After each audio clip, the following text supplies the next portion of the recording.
بسم اللہ الرحمن الرحیم۔ نبض رواں کی پوری ٹیم کے ساتھ محمد شیر سیالوی آپ کی خدمت میں حاضر ہے۔ ہمیشہ کی طرح ہماری آج کی اس نشست میں ہمارے ساتھ موجود ہیں ممتاز عالم دین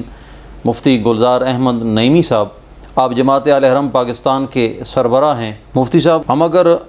عصری اور دینی تعلیمی اداروں کے حوالے سے بات کریں تو سب سے پہلے اگر دیکھیں تو ہمارے دینی اداروں کی جو صورتحال ہے ان کے اندر یہ مطمع نظر ہے ہمارے طلباء اور انتظامیہ کا کہ دستار فضیلت ہو جائے، جلسے ہو جائیں، دستار فضیلت باندھی جائے اور اسناد لے کے لوگ مارکیٹ میں چلے جائیں، جبکہ وہاں اگر دیکھیں تو اخلاقیات کے حوالے سے بہت بڑا فقدان ہے۔ اب اگر ہم عصری علوم کے حوالے سے دیکھتے ہیں، ہماری جو جامعات ہیں، ہماری جو یونیورسٹیز ہیں، وہاں بجائے حصول تعلیم کے مطمع نظر یہ ہے کہ کسی نہ کسی ذریعے سے ڈگری حاصل ہو جائے اور ڈگری لے کر پھر میدان عمل میں نکلا جائے اور وہاں جا کے دولت کمانے کا کوئی ذریعہ اختیار کیا جائے۔ بلکہ یوں کہیے گا کہ ہمارے اس معاشرے میں اور ہمارے اس ملک کے اندر دن بدن یونیورسٹیز کی تعداد بڑھتی جا رہی ہے۔ اگر آپ کیپٹل سطح پہ دیکھیں تو ہمارے اسلام آباد میں نجی اور سرکاری جو یونیورسٹیاں ہیں ان کی تعداد درجہ سے بھی تجاوز کر چکی ہے، لیکن اس کے اندر جو ایک تعلیمی معیار ہونا چاہیے تھا وہ ہمیں دور دور تک کہیں نظر نہیں آتا۔ اس حوالے سے آپ اپنی کیا رائے رکھتے ہیں؟ سیالوی صاحب، یہ بہت ہی اہم سوال ہے اور میں سمجھتا ہوں کہ ہمارے جو یونیورسٹیز کے ڈینز ہیں، یونیورسٹیز کے جو پرنسپلز ہیں اور وی سیز ہیں ان کو، اور دوسری طرف جو ہے وہ مدارس کے جو ہمارے پرنسپل صاحبان ہیں، معتمم حضرات ہیں، ان کو اس پر جو ہے وہ توجہ کرنی چاہیے۔ مدارس کو تو میں سمجھتا ہوں کہ سب سے جو بڑا لکونہ یہاں پر مدارس کے اندر ہے وہ یہ ہے کہ جو مدارس کا نصاب تعلیم ہے وہ کسی طور پر بھی جدید جو حالات ہیں ان سے ہم آہنگ نہیں ہے۔ مدارس کا جو نصاب ہے وہ نصاب بہت پرانا نصاب ہے اور بہت ایسی کتب جو ہے وہ پڑھائی جا رہی ہیں کہ جن کا عملی زندگی سے خاص کوئی تعلق جو ہے وہ نہیں بنتا۔ جب ہم اپنے طلباء کو پڑھاتے ہیں، صرف و نحو پڑھاتے ہیں، دیکھیں یہ ہیلپنگ جو ہے نا وہ علوم ہیں، مدد کرنے والے علوم ہیں قرآن و سنت کو سمجھنے کے لیے۔ بعض جو ہے وہ ہم کتب ایسی پڑھاتے ہیں جن کا مکمل طور پر جو ہے وہ عربی ادب سے تعلق ہے، اور وہ قدیم زمانے کا جو عربی ادب ہے ان کو، یعنی قدیم عربی لٹریچر کو پڑھایا جاتا ہے، جس کا آج کی دنیا میں جو ہے وہ کوئی ہمیں نظر نہیں آتا کہ اس کا کوئی فائدہ ایسی قوم کو جو عربی نہ بولتی ہو، جو اردو سپیکنگ ہو، جو پنجابی سپیکنگ ہو، جو پشتو سپیکنگ ہو، اور جو سندھی بولتی ہو، جو بلوچی بولتی ہو، ان کو اتنا قدیم جو یعنی عربی ادب ہے اس کو پڑھانے کا مجھے جو ہے نا وہ ابھی تک جو ہے نہیں سمجھ آ رہا کہ یہ کیوں پڑھایا جاتا ہے۔ جو دلیل دی جاتی ہے وہ بہت ہی قابل افسوس ہے، اور وہ یہ ہے کہ عربی کو سمجھنے کے لیے اور عربی میں مہارت پیدا کرنے کے لیے یہ جو قدیم لٹریچر ہے یہ پڑھایا جاتا ہے تاکہ قرآن و سنت کو سمجھنے میں جو ہے وہ مدد ملے۔ تو میں سمجھتا ہوں کہ براہ راست اگر قرآن و سنت کو جو ہے ہم پڑھائیں تو کیا اللہ سبحانہ و تعالیٰ نے یہ نہیں فرمایا وَلَقَدْ يَسَّرْنَا الْقُرْآنَ لِلذِّكْرِ فَهَلْ مِن مُدَّكِرٍ؟ تو قرآن مجید کو اللہ نے جب آسان فرما دیا ہے تو آپ اس کو کیوں مشکلات کا جو ہے نا وہ شکار کرتے ہیں؟ ایک طالب علم کو مشکلات میں ڈال کر آپ قرآن مجید جو ہے وہ کیوں اپناتے ہیں؟ وہ اسٹریٹجیز اپنانی چاہیے جو قرآن و سنت کو جو ہے وہ سمجھنے میں آسانیاں پیدا ہوں۔ تو میں یہ سمجھتا ہوں کہ نصاب کو تبدیل کرنے کی بہت زیادہ ضرورت ہے،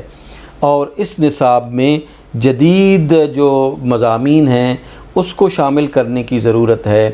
اور جو اخلاقیات ہیں ان کو شامل کرنے کی ضرورت ہے، بڑی سطح پر تصوف اور عرفان کو جو ہے وہ شامل کرنے کی ضرورت ہے۔ اسی طرح جو ہے وہ یعنی فزکس ہے، کیمسٹری ہے، بایولوجی ہے، کمپیوٹر سائنسز ہیں، اکنامکس ہے، اس کو جو ہے وہ یعنی اس نصاب میں جو ہے وہ شامل کرنے کی ضرورت ہے، جس کی طرف بالکل کوئی توجہ نہیں دی جا رہی۔ دوسری طرف آپ آ جائیں یونیورسٹیز کالجز کا جو سسٹم ہے وہ تو بالکل ہی مادر پدر آزاد ہے۔ وہاں پہ آپ کو روایات نام کی کوئی چیز نہیں ملیں گی، اخلاقیات نام کی کوئی چیز آپ کو نہیں ملیں گی۔ وہاں پر تو ایک ایسا سیکولر سسٹم آف ایجوکیشن متعارف ہو چکا ہے کہ وہ بالکل مادر پدر آزادی کی طرف ہم جو ہے وہ اپنے جوانوں کو لے کے جا رہے ہیں۔ یہ بڑا المیہ ہے کہ آج کا جوان جو ہے وہ یونیورسٹی میں جاتا ہے اور یونیورسٹی میں وہ مختلف قسم کی اخلاقی بیماریوں کا جو ہے وہ شکار ہو جاتا ہے۔ میچورٹی کے اس لیول پر بھی جا کر ایک لڑکا جو ہے وہ ایم ایس سی کر رہا ہے، ایم فل کر رہا ہے، پی ایچ ڈی کر رہا ہے، وہ میچورٹی کے اس سطح پر جا کر بھی یعنی اس کی اخلاقی گرواہٹ کا یہ عالم ہو، تو یہ سوچنا چاہیے ان ذمہ داران کو جو یہ ماحول جو ہے وہ پرووائڈ کر رہے ہیں۔ یعنی آپ حیران ہوں گے کہ یونیورسٹیز میں اور کالجز میں نشہ جو ہے وہ بالکل عام ہو رہا ہے۔ اسی طرح جتنی بھی وہ تمام چیزیں جن کو اخلاقیات مذہب کی بات نہیں، اخلاقیات جن چیزوں کی اجازت نہیں دیتا وہ چیزیں جو ہے وہ پریویل کر رہی ہیں۔ ہم تو مسلمان ہیں، ہمارا تو عقیدہ ہے کہ ہم اللہ اور اس کے رسول کو یعنی قیامت کے دن تمام اپنے اعمال کا جواب دہ ہونا ہے، تو کیا ہم اپنے بچوں کے ذہنوں میں یہ چیز ڈالتے ہیں؟ قطعاً ایسی نہیں ہے۔ تو میں یہ سمجھتا ہوں کہ یونیورسٹیز کو بھی بے حد اصلاح کی ضرورت ہے، مدارس کو بھی جو ہے وہ اصلاح کی ضرورت ہے۔ میں مدارس کو تھوڑا سا ایج دوں گا، وہ یہ ہے کہ دیکھیں پاکستان میں جو یونیورسٹیز ہیں، کالجز ہیں، ان پر جو ہے وہ ہمارے بجٹ کا ایک کافی اہم حصہ جو ہے وہ خرچ ہو رہا ہے، اگرچہ کم ہے لیکن پھر بھی بجٹ ایلوکیٹ کیا جاتا ہے تعلیمی نظام کے لیے۔ اس تعلیمی نظام میں مدارس کہیں پہ بھی فعال نہیں کرتے، یعنی جب بھی یعنی ملک کا بجٹ بنتا ہے اس میں جو ہمارے مدارس کے طلباء ہیں ان کے لیے یا مدارس کے لیے کسی قسم کا کوئی فنڈ جو ہے وہ نہیں رکھا جاتا۔ یعنی 20 لاکھ سے زیادہ جو طلباء ہیں وہ ان مدارس میں تعلیم حاصل کر رہے ہیں، ان کی خورد و نوش کا، ان کی تعلیم و تربیت کا، ان کی کلودنگ کا، ان کی ریشننگ کا کبھی بھی کسی حکومت نے نہیں پوچھا کہ بھائی آپ جب معاشی حالات اتنی تنگی کی طرف جا رہے ہیں تو آپ ان لوگوں کے اخراجات کو کیسے پورا کر رہے ہیں، بلکہ ان کو جو ہے وہ یعنی مجرم سمجھا جا رہا ہے۔ بڑی یعنی بدقسمتی کی بات یہ ہے کہ ان پر طرح طرح کی پابندیاں جو ہے وہ لگائی جاتی ہیں، اور پھر ہم جن چیزوں کو فیس کر رہے ہیں، ہر تیسرے دن چوتھے دن جو ہے وہ کوئی نہ کوئی ایسا ہمیں جو ہے نا وہ بندہ آتا ہے جو ہمارے پاس یہ کتنے طلباء ہیں، اساتذہ کتنے ہیں، یہ کتنا ہے، وہ کتنا ہے۔ تو معاملہ یہ ہے کہ کیا یونیورسٹیز میں بھی جا کر یہ انویسٹیگیشن جو ہے وہ کی جاتی ہے، کالجز میں جا کر بھی یہ انویسٹیگیشن کی جاتی ہے۔ اب ذرا دوسری طرف آئیں کہ مدارس کے طلباء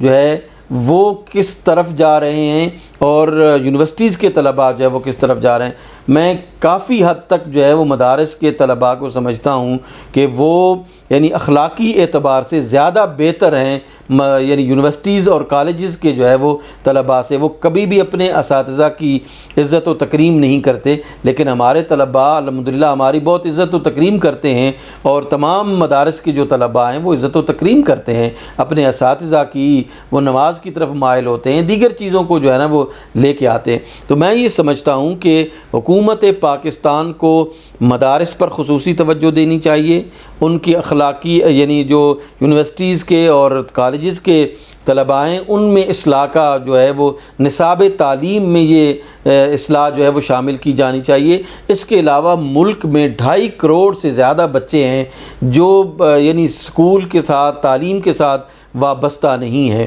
ان کی جو ہے نا وہ میرا خیال ہے کہ حکومت کو توجہ کرنی چاہیے۔ اس طرح 18 لاکھ کے قریب سٹریٹ چلڈرنز ہیں جو 12 سے 14 گھنٹے جو ہے وہ اپنے والدین سے دور رہتے ہیں. کوئی کسی جو ہے وہ چھوٹی فیکٹری میں کام کر رہا ہے, کوئی جو ہے وہ کسی گاڑی کی ٹھیک کرنے کی طرف یعنی ان ورکشاپس میں کام کر رہا ہے, کوئی درزیوں کے ساتھ جو ہے وہ کام کر رہا ہے. تو ان کی جو اخلاقی حالت ہے وہ بھی بہت ہی دگرگوں ہے, لیکن ان کے اندر ٹیلنٹ موجود ہے. اگر اس ٹیلنٹ کو جو ہے وہ ہمارے نظام ایجوکیشن جو ہے وہ اڈاپٹ کر لے تو یہ قوم اور یہ قوم کے جوان جو ہے وہ بہت اہم سطح پر جا کر اپنی جو ہے وہ کارکردگی بہتر ثابت کر سکتے ہیں. خواتین و حضرات, جیسا کہ ہمارے مہمان مفتی گلزار احمد نعیمی صاحب نے بھی اس پہ بہت زیادہ روشنی ڈالی ہے, حکومت وقت کا بھی یہ ذمہ داری ہے کہ وہ مدارس کے جو پڑھنے والے طلباء ہیں ان کے بہتری کے لیے اور ان کی تعلیم کے لیے, ان کی رہائش گاہوں کے لیے اور ان کے دیگر اخراجات کے حوالے سے اپنا ایک اہم رول پلے کرے. مدارس کی انتظامیہ کی بھی یہ ذمہ داری بنتی ہے کہ مدارس کے طلباء کو جدید عصری علوم سے روشناس کرانے میں وہ اپنا اہم کردار ادا کریں. خواتین و حضرات, ہمارا پروگرام نبض رواں اختتام کو پہنچا. امید ہے ہمیشہ کی طرح آپ کو پسند آیا ہوگا. اپنی آراء سے ہمیں نوازتے رہیے گا. انشاءاللہ ملتے ہیں اگلی بار کسی نئے موضوع کے ساتھ. تب تک کے لیے اللہ حافظ.